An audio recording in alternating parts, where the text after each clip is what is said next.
नमस्कार. मागच्या भागात आपण पाहिलं, विभाच्या शेजारी नवीन कोणीतरी राहायला आलं होतं. खूप वर्ष बंद असणाऱ्या बंगल्यात आता माणसांचा वावर चालू झाला होता आणि विभाला आपल्या शेजारी नक्की कोण राहायला येणार याची उत्सुकता लागली. आता पाहूया पुढे. विभा बराच वेळ बाहेर बसून होती. तसंही तिला आज सानूने काढलेल्या विषयामुळे सारा भूतकाळ आठवला. जुन्या आठवणी तिच्या जाग्या झाल्या. म्हणतात ना, माणूस एकटा असला की त्याला त्याच्या जवळची सारी माणसं आठवतात. असं तिचं आज काहीसं झालं होतं. आणि मग तिच्या मनाचा तो हळवा कोपरा पुन्हा एकदा दुखावला गेला होता. बऱ्याच वेळाने ती आपल्या रूममध्ये जाऊन झोपली. गुड मॉर्निंग असा मेसेज तिच्या फोनवर पडला आणि ती त्या आवाजाने उठली. तशी जागीच होती, पण आज सुट्टी असल्याने ती अजूनही अंथरुणातच पडून होती. तिने फोन हातात घेतला. सानूचा मेसेज होता. गुड मॉर्निंगचा आणि त्याचबरोबर आज बाहेर जाऊयात का असा प्रश्नही तिने विभाला केला होता. विभाला थोडं हसू आलं. हो जाऊयात, मी येते आवरून तुला घ्यायला असा रिप्लाय तिने सानूला दिला आणि ती तिचं आवरू लागली. तिने बऱ्याच दिवसांनी स्वतःला आरशात असं निवांत पाहिलं. चेहऱ्यावर पडलेल्या सुरकुत्या आणि काळ्याभोर केसांमध्ये आता पांढरे केस डोकावू लागले होते. तिने खूप वेळ स्वतःला निहाळलं. कसला तरी विचार तिच्या मनात आला आणि आजचा सारा दिवस स्वतःसाठी द्यायचा असा मनाशी निश्चय केला. तसं विभाला नीटनेटकं राहायला फार आवडायचं. स्वतःचं आवरून ती खाली आली. काकू कामवालीच्या मदतीने किचनमध्ये नाश्ता बनवण्याच्या तयारीत होत्या. तिने त्यांना आवाज दिला आणि कॉफी मागवली. हातात कॉफीचा मग घेऊन बाहेरच्या झोक्यावरती येऊन बसली. अगदी प्रसन्न वाटत होती तिला आजची सकाळ. तिचं लक्ष पुन्हा एकदा त्या शेजारच्या बंगल्याकडे गेलं. काहीतरी काम चालू आहे हे तिने ओळखलं. तितक्यात काका काकू पण तिच्या शेजारी येऊन बसले. खरं तर त्यांना तिच्याशी बोलायचं होतं. विभा, आम्ही 2-3 दिवस गावी जाऊन येऊ का? काकांनी तिला विचारलं. का आणि कशासाठी काका? विभा जरा गंभीरपणे म्हणाली. अगं, ह्यांच्या पुतण्याचं लग्न आहे आणि त्यांनी आम्हाला आवर्जून बोलवलंय ग. इतकी वर्ष नाही गेलो, पण आता आमचीही जायची फार इच्छा आहे. काकू विभाकडे पाहत म्हणाल्या. पण कसं जाणार तुम्ही? वय झालंय तुमचं. हो, पण तो आम्हाला न्यायला येईल म्हणाला संध्याकाळी. पण तुला न विचारता कसं त्याला हो म्हणून तुला विचारून सांगतो असं मी त्याला सांगितलंय. हो ना? काका काकूकडे पाहत म्हणाले. अहो, पण मला करमणार नाही तुम्ही नसताना. विभा काकूच्या खांद्यावर मान ठेवत बारीक चेहरा करून म्हणाली. जा तुम्ही, पण लवकर परत या हा. तिच्या बोलण्याने काका काकू हसले, कारण त्यांना माहीत होतं की विभा एकटी नाही राहू शकत. म्हणूनच ते फक्त 2-3 दिवस जाणार होते. विभाचं मन पुन्हा उदास झालं त्यांच्या जाण्याने. काका काकू आपलं आवरायला घरात निघून गेले. विभा मात्र अजूनही तिथेच होती. खरं तर तिलाही आज बाहेर जायचं होतं हे ती विसरूनच गेली. तिची नजर पुन्हा त्याच बंगल्यावर गेली. इतक्यात गेटवरून तिला आवाज आला. Hi aunty. विभाने गेटकडे पाहिलं. गेट बाहेर एक सुंदर मुलगी उभी होती, 24-25 वर्षांची, आणि ती विभाला आत येण्याची परवानगी मागत होती. विभा तिच्याकडे निरखून पाहत होती. पुन्हा त्या मुलीने तिला हात हलवून हाय केलं. मी आत येऊ का असं तिने इशाऱ्यानेच विभाला विचारलं. तिला पाहून विभा जागची उठली. तोपर्यंत काकांनी गेट उघडून तिला आतमध्ये घेतलं सुद्धा. ती पटकन आत आली आणि सरळ विभाकडे गेली. तिला पाहून विभाला क्षणभर कोणाची तरी आठवण झाली. तो चेहरा मिळता जुळता होता कोणाच्या तरी चेहऱ्याशी. विभा स्वतःच्याच विचारत होती. Hi aunty. मी तुमच्या शेजारच्या बंगल्यात राहायला आलेली आहे. म्हणजे मी तुमची नवीन शेजारी, ती गोड हसत म्हणाली. तिचं हसू पण अगदी तसंच होतं. विभाला काहीच कळत नव्हतं. तिनं त्या मुलीच्या बोलण्याकडे कमी आणि तिच्या चेहऱ्याकडे, तिच्या बोलण्याच्या पद्धतीकडे आणि हसण्याकडेच लक्ष दिलं. आणि हे त्या मुलीच्या लक्षात यायला वेळ लागला नाही. आंटी, तिने विभाला पुन्हा आवाज दिला. सॉरी हां, मी असं अचानक आलेलं नाही आवडलं का तुम्हाला? तिने विभाला आपलं स्वतःचं तोंड पाडून प्रश्न केला. तसं विभाला तिचं हसू आलं. नाही ग, असं काही नाही. खरं तर तुला पाहिलं आणि मला आपलं कोणीतरी आठवलं, बस इतकंच. तसं ती मुलगी गोड हसली. खरं तर ही विभाच्या आयुष्यात जाणून बुजून आली होती. सगळं काही नियोजनपूर्वक होतं तिचं.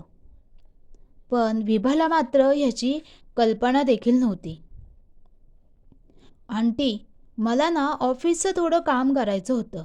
आमची इलेक्ट्रिसिटी बंद केली आहे ना कामगारांनी, आणि माझा लॅपटॉप चार्ज नाही आहे. एक महत्त्वाचा मेल करायचा आहे मला.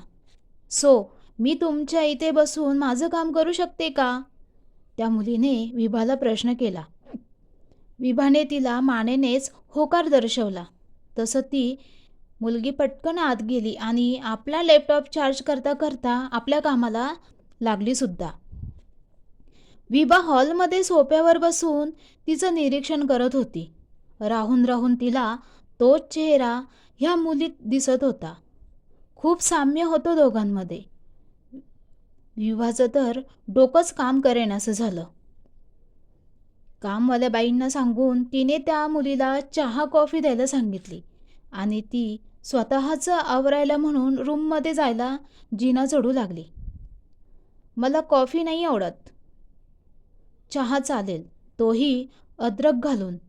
ह्या शब्दांनी विभा जागचीच थांबली आणि तिने त्या मुलीकडे पुन्हा पाहिले. ती कामवाल्या काकूंना कॉफी नाही तर चहा मागत होती. अगदी तसाच चहा जो विभाच्या अगदी जवळच्या व्यक्तीला आवडायचा. विभाला ती मुलगी सतत कोणाची तरी आठवण करून देत होती. आणि हो, हे ती मुद्दाम करत होती हे त्या मुलीला माहीत होतं.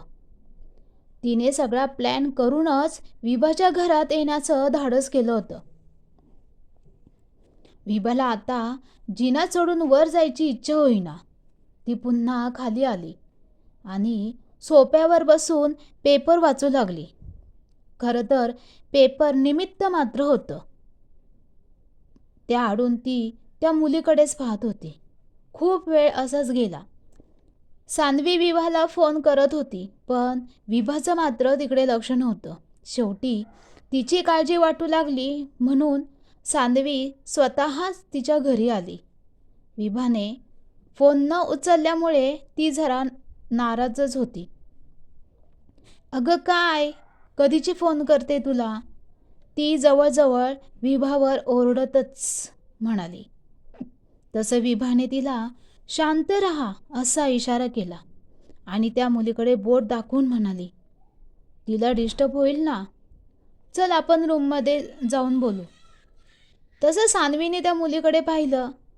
तिलाही तो चेहरा जरा ओळखीचा वाटला. कोण ही? तिने विभाला हळूच प्रश्न केला. तेवढ्यात कामवाल्या बाईंनी त्या मुलीला चहा आणून दिला. विभा तिचं निरीक्षण करत होती.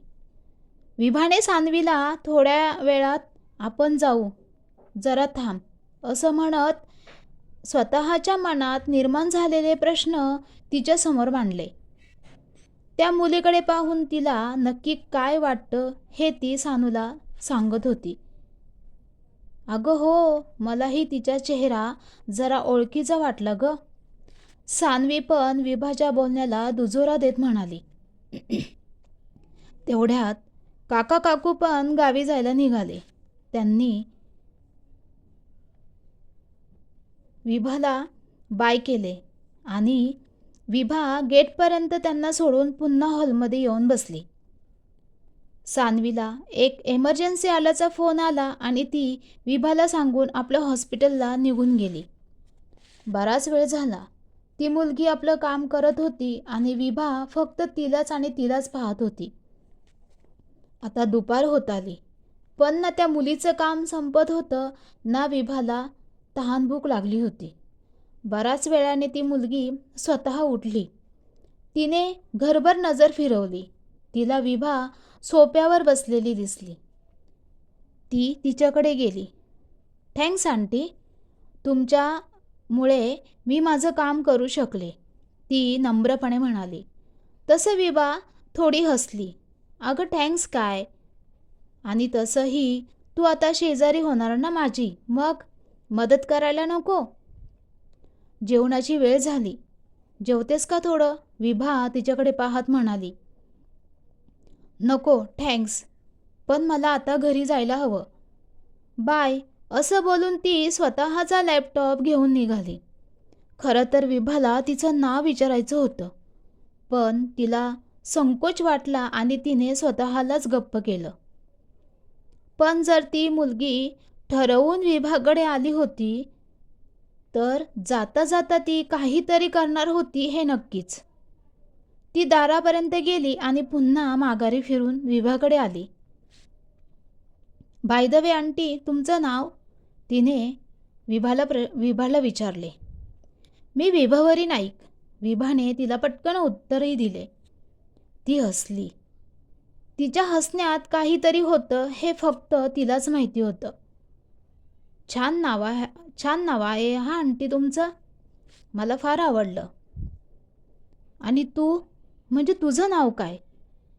विभाने तिला उलट प्रश्न केला. तिचं नाव ऐकण्यासाठी विभा आतुरली होती. सांग ना, काय नाव आहे तुझं? विभा तिला पुन्हा म्हणाली. माझं नाव अल्फा. ती थोडं थांबली आणि पुन्हा विभाकडे पाहत हात पुढे करत म्हणाली. आंटी, मी अल्फा शेरगिल. शेरगिल हे नाव ऐकताच विभाच्या चेहऱ्याचा रंगच उडाला. तिने पुन्हा विचारलं, आडनाव काय म्हणालीस? शेरगिल. त्या मुलीनेही मुद्दाम जोरात सांगितले आणि ती विभाला बाय करून निघाली.